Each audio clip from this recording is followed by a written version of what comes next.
Hi, everyone. Thank you for joining us for the Innovate with AI Azure Bootcamp. My name is Kedasha, and firstly, I wanted to provide a bit of background on who I am. So, my pronouns are she, her. I'm sitting in my office in Chicago, and I'm wearing a beige sweater with a black shirt. I have black hair, and I am wearing clear frames. I've been working at GitHub for 2 years as a developer advocate, and today I have not just one, but two Scotts here to chat with us all about our AI pair programmer. Now, Scott Hanselman, tell us about yourself. Hey friends, I'm Scott Hanselman. I'm here in my messy office in Portland, Oregon. I've got on my gray Microsoft Build T-shirt from this last couple of months, and I'm very happy to chat with you today. I'm a vice president of developer community here at Microsoft.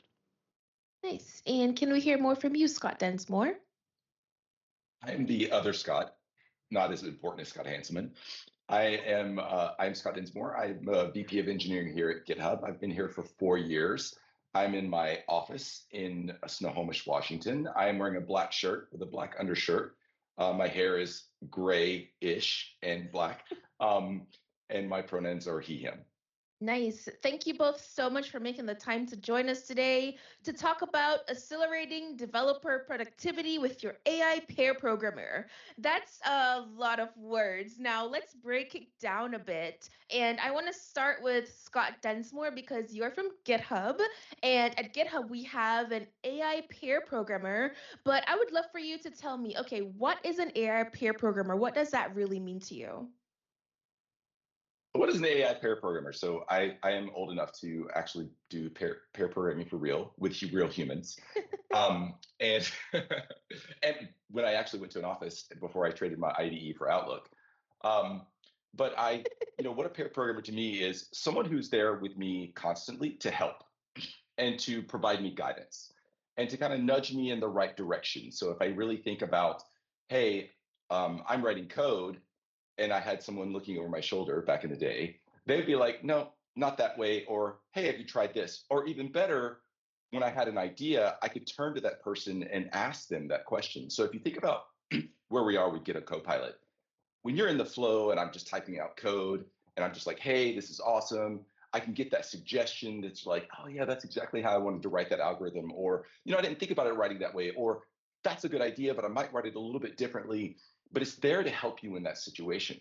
When you've got that moment where you're like, oh, I got a good idea, but I'm not really sure how I want to do that. I call that like, I need to go stare out the window and look at the trees for a minute. I can actually then go to chat. Like this is the best part of my pair programmer, and start describing the problem I have and start having this interactive conversation about like, well, how would I solve this problem? And and then Copilot has enough context to, just like my pair programmer would, to know that, hey, I have this context. I know the code that you're talking about. I can give you some good, answers about how to do this, and I can go back and forth and have this conversation until I actually get to an implementation. And to me, that's a pair programmer. Yeah, that's a really good explanation. What about you, Scott Hanselman? What do you think about AI pair programmer?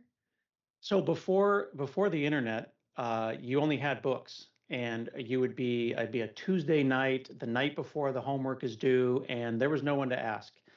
You either had 2 books or you could get on CompuServe or something pre-internet and ask for help. And then in a week, someone would come back and ask for help. So they had this technique that they taught us called rubber ducking. You would get a rubber duck and you would put him or her on your monitor. So I got a rubber duck. This is my Borg Microsoft rubber duck. And you put him on your monitor and you ask for help. And you basically sit there and you go, all right, let me just explain what I'm doing here. And this is the same thing that if I would call Densmore back in the day and I say, can I just explain to you what is going on? And halfway through the explanation, he doesn't even have to say anything. He just has to be a patient, thoughtful listener. And I'll go, oh, I'm so sorry I bothered you. I just needed to get it out. And it was the talking to a friend that would get me the answer. So whether it's talking to Scott or talking to my rubber duck, a patient ear is what I needed. But the benefit of an AI pair programmer is they can actually set you on the right path. They're not just a rubber duck. They're a rubber duck with a lot of brains behind it. I was going to say that the rubber duck is much better than me. You should always call a rubber duck. I love that. I was about to say, I know like for me, like whenever I am building something, I remember back in the day, like 2 years ago is back in the day, Hmm. I would be down the Google rabbit hole, right? And developers, we like to make the joke all the time about Stack Overflow and copying and pasting code from Stack Overflow, but literally that's what we were doing because we were trying to solve problems together. But now it's so much different, and that process would take like hours sometimes days. We're like trying to figure out the solution. But now, pop open VS Code, pop open GitHub Copilot chat, pop in the question or the issue that I'm having, even highlighting the code that I'm having an issue with and asking that question. It's so powerful. And when I think about developer productivity, that's really what I think about, right? Because I think like having an AI peer programmer really opens up a developer's mind to be more of a problem solver, which is what we're truly hired to do, right? So like what do you think about that? Like how can AI assistants or like AI peer programmer truly help developers be more productive? And does it really work? I would mind hitting that because I think that you know chat GPT is becoming this verb that everyone's saying, and it's like Kleenex. Mm-hmm. It's just like it's a verb that means something, and it's like a brand. And when you're talking to a chat GPT or a Copilot, there's a lot of assumptions about how it works. And sometimes people will paste coding problems into ChatGPT or Bing Copilot, and they'll get a reply. And then they'll put it into GitHub Copilot, and they'll get so much more information. It's so much more correct. And I was trying to get my head around what was missing. And this is the difference between calling a random friend for help Mm-hmm. and calling someone who has context. The secret sauce, the magic of GitHub Copilot within the context of learning programming is it has context and it will tell you the context. So if I said to GitHub Copilot, what do you think about this code? Do you have any security concerns? It'll say, well, referring to lines 10 through 78, from what I can see here and the context that I know about you and the workspace that we're in, here's what I think. But if I just called a rando or a friend or a buddy at another company, the getting them up to speed and the letting them know about all the context is going to get me a lot worse answer. So if you just randomly ask a coding question to ChatGPT, you're going to get a very different answer than if you ask a friend who has context. Don't you think, Densmore? That's true. That's true. Yeah, I mean, I love that fact that you use context and you talk about making developers more productive. I find that, back in the day when we had books and that's all we had at our desks to do development, you didn't have to be an expert in everything. You had to be an expert in a few things. Today, you have to be an expert in everything. Developers are asked to do so many things today. It's quite amazing. But the reality is we can't all be experts in everything. So this is why we phone a friend or we have GitHub Copilot. But I think one of the most things that I always say is the worst time is the time you want to have most contests is the worst time. So let's take, for an example, you get paged at 2:30 in the morning on a Saturday because, that's only when things happen badly. You get up and you're groggy and you don't know what you're doing, or it's the first time you're on call for something as a developer. How do you solve this problem? And all you have is GitHub Copilot. Well, you can, start asking Copilot about questions about the code, but you can also do things. We introduced the extensibility. You can bring in local experts, not just phoning Hanselman at 2:30 in the morning. You could bring in a local expert like Sentry or Datadog or something about Azure that knows about your subscription and start asking questions even through that. And the context, just as Hanselman said, you have context of the code, and now you have context of your working system. And when I can do that, and I can go to 2:30 in the morning, I can find the error that's happening. I can ask GitHub Copilot for a fix. I can push that and build that, push that out to production and be back in bed in 30 minutes. I mean, like that's the panacea. I mean, the reality is not only am I back in bed in 30 minutes, but your customer mean time to resolution has gone down. And it's just, that's when I think about being productive, is when I can pass that productivity back to the customer, when I can pass that productivity back to the other developers. That's what I think is amazing about being productive. Yeah, and I love that you bring up GitHub Copilot extensibility because having the power of Launch Darkly or Stripe or Sentry or Microsoft 365 or any of the other extensions that we've integrated into GitHub Copilot, it's so powerful, right? And it truly allows us to go even faster. And I know that we're talking a lot, and this is a developer bootcamp, a developer audience, but I'd love to see a demo of this GitHub Copilot chat that we're all so excited about, and even Copilot extensibility if there's anything available. I know Scott Hanselman has his screen ready to go to be shared. So let's dig into some code. Let's go to the editor. Sure. Let me go ahead and share my screen. So right here, I'm in VS Code, and I'm looking at the source code for my personal website for my podcast. And this is a mix of C# and Markdown and HTML and JavaScript. And you can see I've got some modified things and some not modified things. And here's a HTTP client that maybe I've just either been woken up in the middle of the night, like Densmore said, or maybe I've made some comments about moving from one version to another. I'm a little frustrated. I'm a little bit confused. I can go down here to Copilot and I can say, what do you think about this file? Which is pretty open-ended. But you'll notice right here where it says used reference, it actually is telling me which parts of the file it's looking at, which 30 lines of code matter, and it's giving me, basically, it's writing a book. I really like that point that Densmore said about back in the day, we had books. This is like an infinite book. It's an infinite scrolling book. And we have this patient author who's going to kindly explain what's going on. Look, it's actually calling out observations and numbering them, which I think is really cool. This makes me feel kind of like safe, for lack of a better word. It's like, oh, okay. So you know what's going on. And it's telling me. And then I love this part, suggestions. It's already politely saying, maybe consider using this log level, or maybe there's some rate limiting you haven't thought about. That's insight. That is insightful, and it wouldn't have been able to do that if I was just talking to a rubber duck. That's true. And one of my favorite questions to ask whenever I go into a new code base is, how can I improve this code?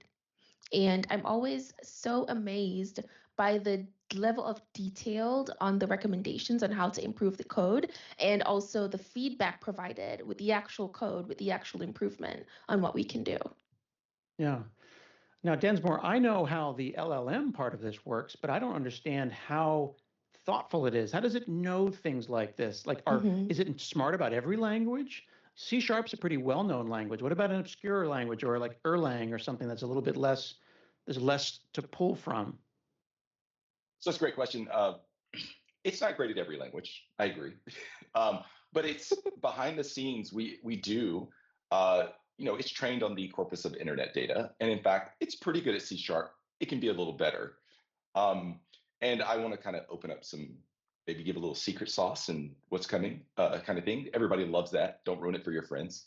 But what we really do today is we pop a lot into prompt crafting, where we take a lot of context around what's going on in your client, what you have, especially when you're looking at, when you just ask open-ended question like that. We know a lot about your codes. We can answer that through using that context to answer the question. But we do a lot of prompting to kind of direct the LLM where to go, what kind of questions we're asking, how to respond to these type of questions, especially when it comes to languages and programming languages. But I do want to kind of introduce this idea that a lot of times what you find, and I don't know if Scott, if you've seen this, but sometimes the response back from the LLM is good, but you're like, that's not how I would do that in like C#7, because I'm using C#. That's like a C#6 or 5 way of doing something, and that's just because these large language models are kind of iceboxed once they've been trained. So what we've been doing, and I think you'll find this very interesting, is working with our language teams at Microsoft to build custom language models. So what we want to offer is, so when you ask that question about your C# code, we can kind of say, oh, this looks like C#7 or C#8, and we see you're using .NET Core, so maybe we can give a better answer here or we see that you're using an older version of C# and you're using like .NET Framework 4.6 or something like that. You're using like the desktop version. We can give you a better answer. And I think that kind of thing is what we're doing to make those answers better, and a little bit behind the scenes of things that we're doing to make these things work, not only through prompt casting, but through custom language models that we can do to actually get better results for folks. Yeah, that's really useful insight. And also, that context idea, like knowing what we're doing. Are we using this modern version of .NET? Are we using, in this case, C# 12? And then if you're in the middle of a debugging session, the context could be the stack, what's happening in debugging. Yep. Always comes back to context. It's just like you and I having a conversation. If I come up and ask you a random question, if you don't have context, you're going to give me the best answer, not the maybe correct one. What other type of things can we do with GitHub Copilot in your editor? Well, the thing that I appreciate the most that I've been exploring, and I don't know them all, I think Densmore will probably know more, is these / commands. This is something that you might be familiar with if you ever did internet relay chat, where you go / and then you could say, give me op, give me command, give me power. Or if you're a Slack person, you go / kick somebody out. So these are commands that I can go and give, and I could say, explain this chunk of code, or fix this chunk of code, or test this chunk of code. So I asked a very open-ended, silly question a moment ago, where I said, what do you think about this code? Which is, useful, but maybe not, uniquely useful. But if I select a chunk of code and then come over here and say, explain, or I could say tests on this, it might go in this context and do it with the workspace, and it's going to go and write unit tests. Oh, this is interesting, actually. Here's a moment. This is one of the great things about live demos, is that things happen and we can talk about them. So Scott, it started writing something, and then it stopped and it said, hey, this matched some public code. And this is important because GitHub Copilot, very, very hard, tries to generate unique code. But if you're doing boilerplate basic code, it'll sometimes look like some code that someone else potentially wrote. What happened there? So that's a great question. So internally, we call this snippy. This actually is something that we actually index all of GitHub.com as for the open source code, and we try to compare if there's enough characters, compare that against open source code. And your blog is probably open source code. Yeah, and I've already written tests for it. Yeah. So what we did was we looked at the test that we wrote, and it looked like it matched your code. So we stopped it. So this is a filter that we put in place especially for companies that are like, worried about IP taint and things like that, so that we can offer them indemnification, but that goes, hey, this looks like it matched a bunch of public code. Hey, we don't want to give you code that is not unique, like you mentioned. So we block that and have that filter there, so you can do that. You can turn that on and off. Most companies like Microsoft turn that on. So we matched your public code, and it probably looks similar to the test you already had, and that's why it stopped it. Right. So I went over to another file that I know I don't have test coverage for, and I asked it to generate tests, and you can see that it generated tests. Now they might not be perfect, they may not be, but it's a jump start. That's probably going to get me 80% of the way there. And this is what I like to call toil, right? This is tedium. This is boring. This is like, this isn't fun. So get me past the toil and then let me get to the fun. And copying this into a new test folder and then modifying it, getting it perfect, making it exactly what I wanted is the fun part. The toil is the slap on the keyboard part, which it just avoided. And I love that you said that, Scott, because that highlights a very important point. Whenever I see developers working with AI and AI peer programmers specifically, they tend to give up so quickly because they don't get the output or the answer as quickly as possible. And so they feel very frustrated. But it's like you have to remember that this is here to help you and to guide you to go a bit faster. How long does it take you to write an actual test when you have finished your component or like your function or your your API that you're building? How arduous is that Yeah. task, because I find that writing tests is sometimes a whole different skill set than building the API or writing the API. You know what I mean? And so Yeah. having a tool like GitHub Copilot give you this amazing jumpstart, gives you this amazing blockage and removal. It's really great. And like I love how Yeah. you put it, toil. It removes the toil, and now you can go in and do some cleanup and make it, function properly. I like the word that you used. You said arduous. I think that's a very Yes. beautiful way to phrase it, because I Yes. think about it as being I/O bound, right? The CPU, which is my brain, is like, I need some tests, and now I can visualize the tests. And now I'm bound to the speed of my typing, right? That is the thing that is now like, and this is just typing. I've already thought of it. I've got the things in my head. I'm ready to go. And now I'm just waiting for this. I am no longer I/O bound when I want to generate my tests or things like that with Copilot, because it's making keystrokes faster than I can get them out of my hands. And that is no longer arduous. Yeah, exactly. Exactly. So when we think about managers and helping managers understand, or even directors or leaders, helping leaders understand how impactful GitHub Copilot is, what do you tell them? How do you explain this to developers who really want this tool, but leaders who are very against it because of XYZ reason? I think you've been in every EBC, which this is, we call them executive briefing center, but these are executive briefings that I do with customers. That's the question they always like. What is my return on investment with GitHub Copilot? And I always answer this question a couple of ways. Of course, we can tell you all the data around what's the acceptance rate, how is GitHub Copilot affecting, like who is using it, those type of things. And I always say, like, it's one metric that can give you, there's all these metrics like Dora and things like that that can tell you how does it affect build, how does it affect, defect rates and all this other stuff. But I said, there's one thing that's really hard to measure, and that's developer happiness. So sentiment means a lot. So I'm going to go back to something Hanselman said, like reducing the toil, not making it arduous to build this code. All of us got in here for the art more than the science of development. And we, as I say, we don't pay developers to type. We pay them to think and solve problems, and that's what we really like to do.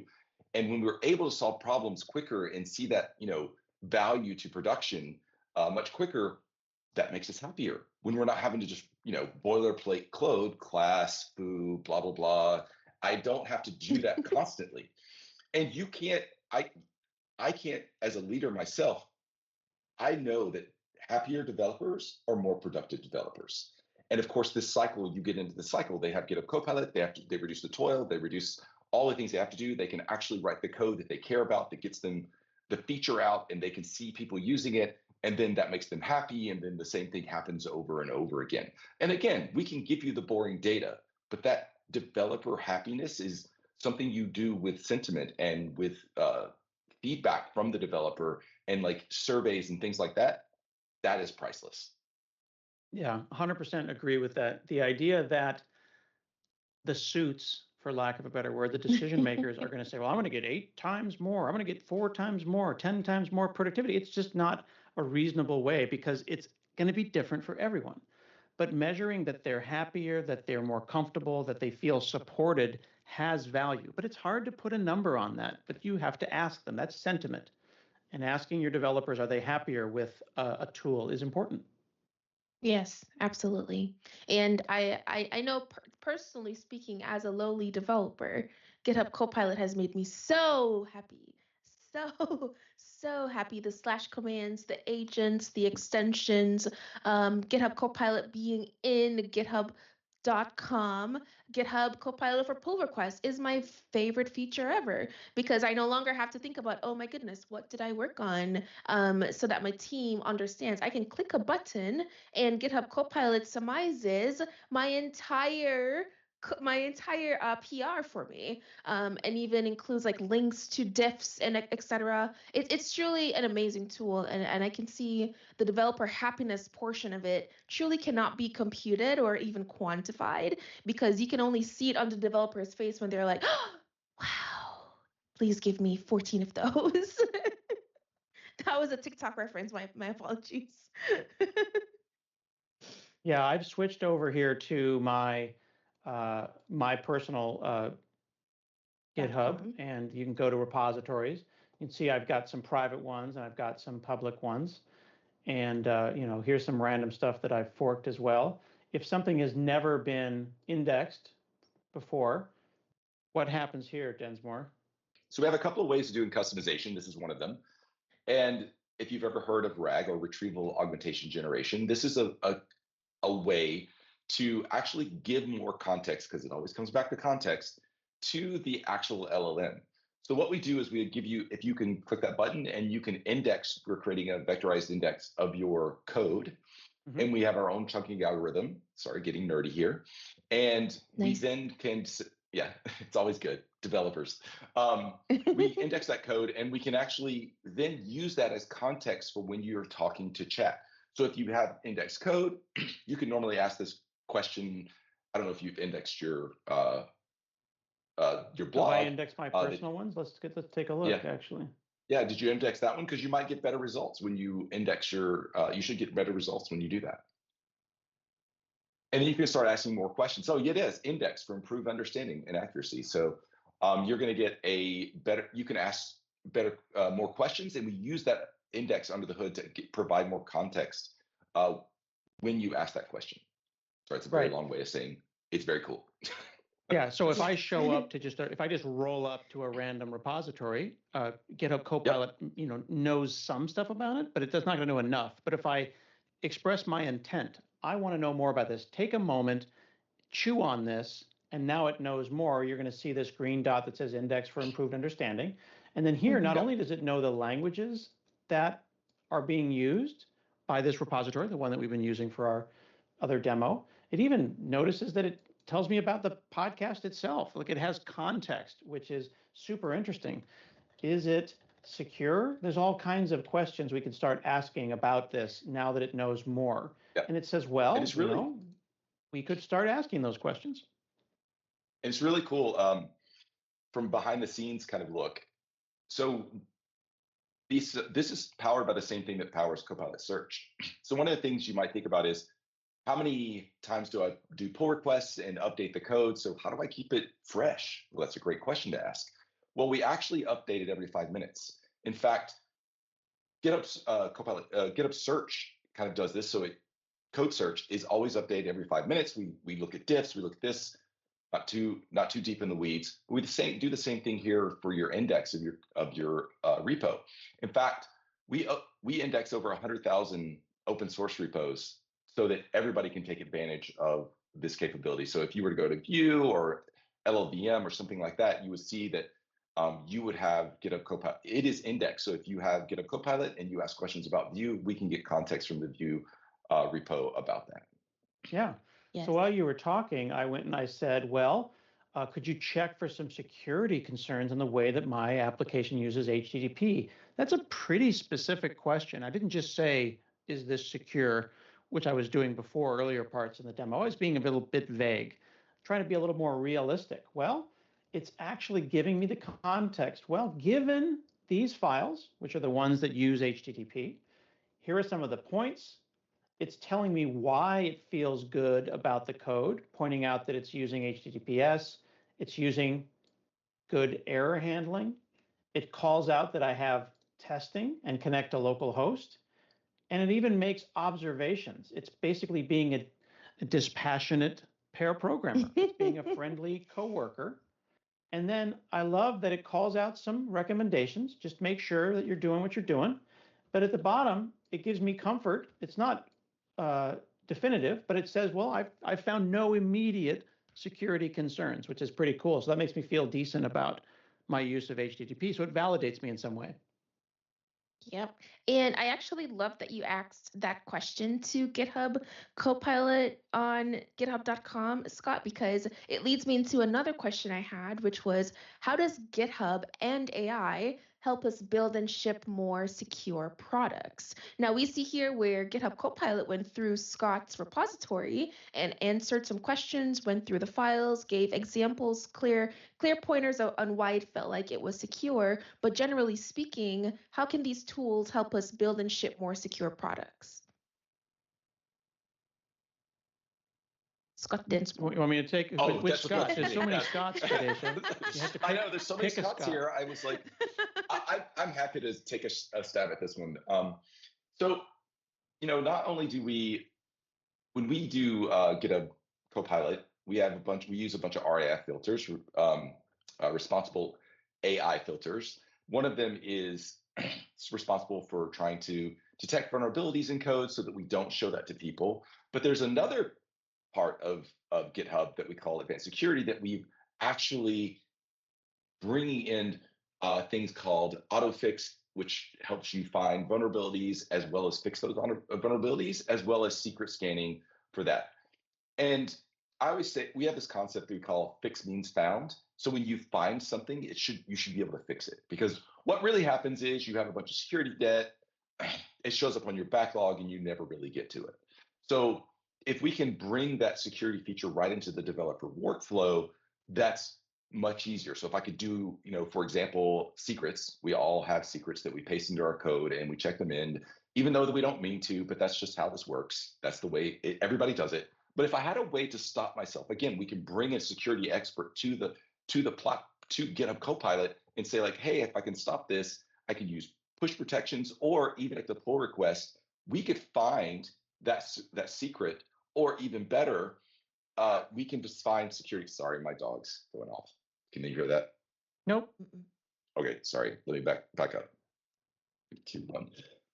So if I could I could find these vulnerabilities and use GitHub Copilot to help me fix them, which we call autofix.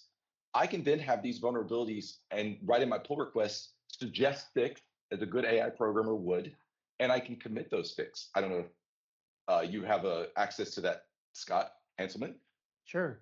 So there's lots of different ways to set that kind of stuff up. There's the basics of like, we know that there are CVEs or noted code advisories. So we can see here, looking at the ASP.NET public repository, we got some advisories. In this case, Dependabot is a thing that pops up. They have their own closed pull request. I've turned Dependabot on mine. It recently turned off because I haven't done one of the merges recently, but we can go and see closed specific vulnerabilities that I've gone and fixed in my own repository. This is like, while I'm sleeping, a friendly intern noticed something, did the research, opened a pull request for me, and I wake up to an open pull request and went and said, oh, wow, look at this. Do I have any pull requests? Looks like there's a new version of NUnit. Thanks, Dependabot. And I can go and click on that. And then the security on the back end might go and say, oh, well, there's been a security issue there, and then it'll bump it again. So I think of it as like these friendly helper kind of junior engineers that are doing work. And I'm just one person. I mean, that's the power of the cloud. That's the power of AI, is that, Hanselman International is not anything. It's not a company. It's just me. It's me and my blog, but I've got global reach because I have a blog. I've got a whole team because I've got GitHub Advanced Security. I've got the GitHub Copilot. I've got Dependabot. I've got scanners that are running through all of my application, telling me to set up security policies, to set up alerts. And I haven't turned on code scanning alerts because I'm not yet an organization, but it can go deep. And it's almost like a code reviewer at that point. Yeah, in fact, if we could, we've pulled that right into the pull request, and that's the best part, because you can just add that to the pull request. It sees there's a vulnerability there because it knows about all the stuff you just showed, and then it can. The best part is when it suggests that fix. When I first saw that, I was like, hey, I know that's code I would write and how I'd fix this, so I don't have to write that. I can commit that. I'm good to go. Okay, so then the knee-jerk reaction, Kedasha, would be like, well, they're taking my job. And from my perspective, they're taking the boring part of my job.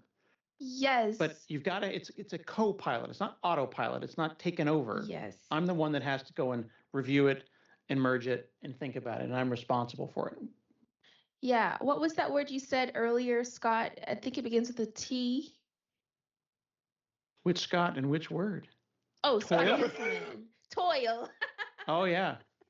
Yeah. I think that's what it's doing. It's removing the toil from our jobs and from our everyday life as developers. Because Yeah. I remember when I started my very first job as a software engineer at a finance firm. It took me an entire week just to get my computer set up because of everything. And then when I was ready to contribute, it took another like 3 days because there was just so much rigmarole. There was so much toil. But now with GitHub as the platform and with GitHub Copilot, I can go to a repository. I can open it up in a code space. If I don't know what's going on, I can ask GitHub Copilot what's going on. If I have an issue, I can say, hey, can you help me understand this issue in relation to what's happening? Furthermore, I can take that issue and open it up into GitHub Copilot workspace and say, can you help me get started with this? And I can have a contribution in a day, my very first PR in one day. When it comes to being a productive developer, nothing beats that, truly. Yeah. The toil, I love that. It's removing the toil, not taking your jobs. We need your brains, please. Yeah. Yeah. If it takes jobs, then we're doing it wrong, frankly. That's my opinion. Yes. But not directly related to Copilot, but directly related to productivity and feeling happy. I'm here on the website, and I'm looking at the homepage of my podcast. I'm going to hit question mark, and I'm going to get the hotkeys. Question mark is one of those things that people on the internet don't know about. You can do it on GitHub, you can do it in Outlook, you can do it in Gmail. It's all the hotkeys. So look at this. I can press period or comma. And I can go on this page and just press period. And now I'm opening it up in VS Code, like you just said. Or if I hit comma, it would open it up in a code space. And then I can go and test some of those pull requests that GitHub Copilot made and ask myself if this is a good idea or not. Yeah, it's truly an amazing time to be a developer. I know, and so like, what do you say to devs who are scared, who are legitimately scared of AI taking over their jobs and they're going to be non-existent?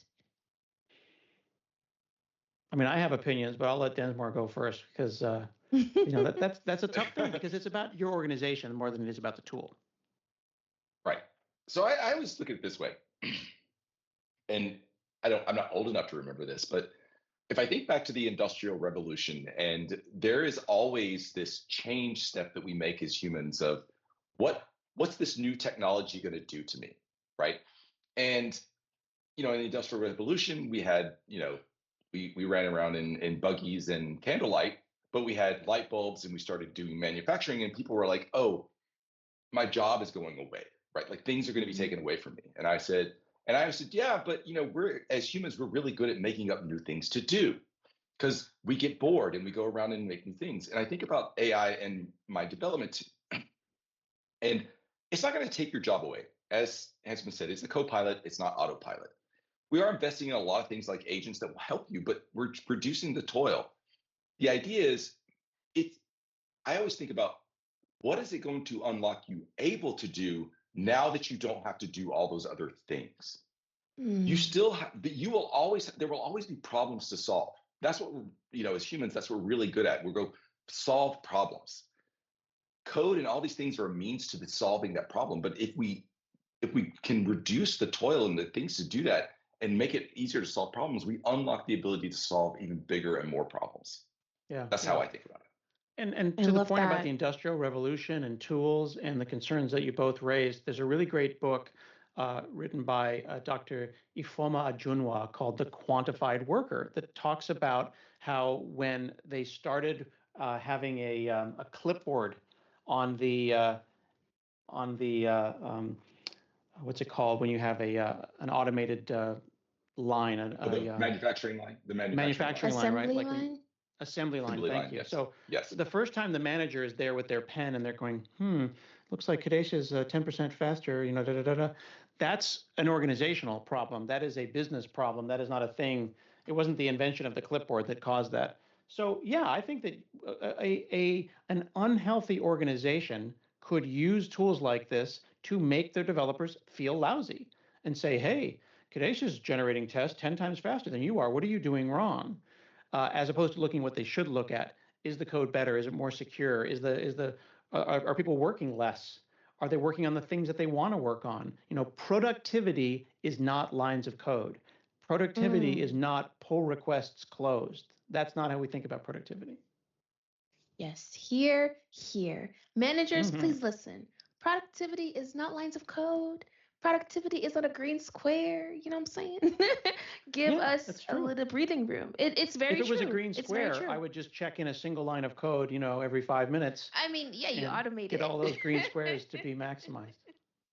Absolutely. Now, before we wrap up, I have 2 more questions for you guys. So for both Scotts, what is your vision for the role of AI in development over the next decade or so? Oof, decade is long. 5 years, over the next 5 years. I am old enough to remember, and this is awful, when we got color. And I don't mean color TV, but I mean in 1995, I was working at Nike on a big gray screen in VI, and I was running black and white. And it was just, it was a Hercules kind of colored monitor. It was basically orange on orange. And then we got color, and it was syntax highlighting, and we couldn't believe it. And then we would type an object, and we'd go dot, and it would pop down a menu, and we were like, oh my God, this is amazing. And all the old developers were like, it's going to rot your brain. It's going to rot your brain. It's going to make it too easy, And now they're saying that again, right? Yes, it feels uncomfortable. Yes, I kind of prefer to drive a stick shift, and self-driving cars are freaking me out. Finding that balance between the tool that's going to make me happier. I'm not giving up my IntelliSense. I'm not giving up my syntax highlighting. What is the right way to do this? It's not a technology problem. It's an organizational dynamics problem. How do we as an organization want to implement AI in a way that makes our folks ship more features and have more fun doing it? That's my opinion. Nice. Yeah, it's the old adage of we overestimate what we can do in 2 and underestimate what we can do in 10. So you asked me 5 years. I like Scott. I remember I actually worked on Visual Studio when we introduced this feature called Code Lens. And when we were introducing that feature, everybody said no one wants text in their editor other than code. They want nothing else in there. And we fought hard to get the feature in. Some people loved it, some people hate it, but now you open up VS Code and that stuff is everywhere, right? So it's something that's like you don't think is like everybody rails against, as Scott was saying, like I'm very scared, don't move my cheese. But I think in 5 years, we will continue to remove toil. And just like I said before, when we unlock more things to do, we'll remove that toil as well. And I think it's just going to accelerate. I remember when when I had an editor like Microsoft Visual C++ compiler, and it just was an editor like Notepad.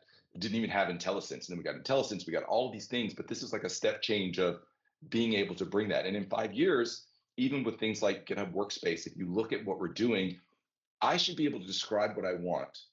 Get GitHub Copilot to get me started and show me these things. I should be able to edit right there. I should that run loop, that REPL should be super simple for me to keep doing.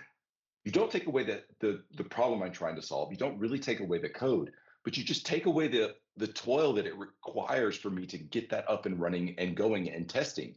And if you think about where we're at today, we're with files and repos. If we could, what we really need is to go the system.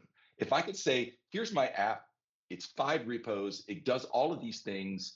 If I can just talk to the system and say, this is the change I want to make, and GitHub Copilot has enough understanding and context of that system, it can tell you what the change is that you can make and how it affects the entire system, and also make all those edits at the same time.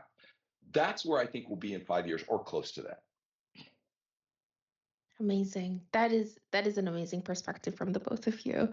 And I can't even imagine what it will be in 5 years, because just 2 years ago, this thing was exploding on the market. And now we're 2 years in, and so much has changed. These 2 years feel like it's been 5, 6 years, and it's only going to accelerate even faster. So I will leave it to the VPs to dream and to imagine, and I will keep learning and get up to speed on all the things that are coming out. And on that note, what is one piece of parting advice that you have for developers in Asia looking to get up to speed in AI? I would say in all things, whenever anyone asks me how to get up to speed or how to stay relevant, is reassert your understanding of the basics. I felt a lot better about GitHub Copilot when I started digging into how LLMs work, how code DOMs, how document object models that represent code, how abstract syntax trees work. And it made me feel better about what was going on. If you think that a large language model is a black box and you put some stuff in and magic appears, then you're probably going to have an uncomfortable relationship with your Copilot. But if you truly understand what's going on underneath, you understand the basics, you're going to feel a lot more comfortable. So I would encourage folks to kind of return to the basics. I love that. I completely agree. I will 100% agree with that. And returning to the basics, and then don't be afraid to experiment. I think in this new AI world, I think we need to, it was pretty deterministic when you write code how to do things, but like going to a culture of experimentation.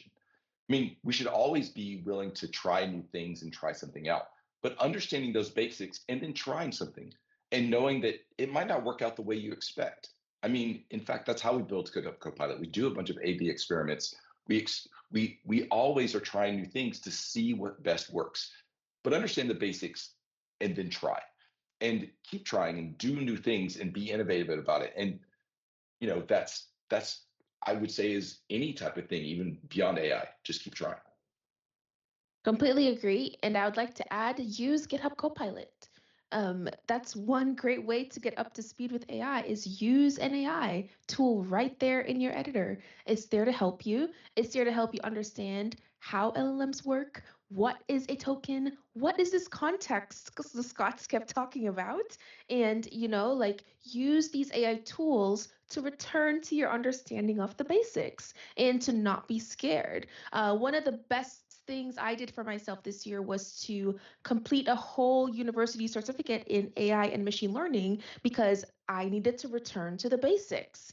And because I did that, I am so much more confident. I am not scared of the AI tools. I'm not scared of talking about LLMs or having these discussions with two VPs of Microsoft and GitHub. So listen to what Scott Densmore and Scott Hanselman are saying. Reassert your understanding of the basics and return to the basics, and don't be afraid to build and experiment. Now, that's all we have time for today, and we would love to hear your feedback on this session. Please let us know your thoughts by following the link in the chat window now. Thank you. We hope you enjoyed this digital event. We have specialists on standby to answer your questions for a short while. To ask a question, type it into the chat window now and we'll get to it as quickly as we can.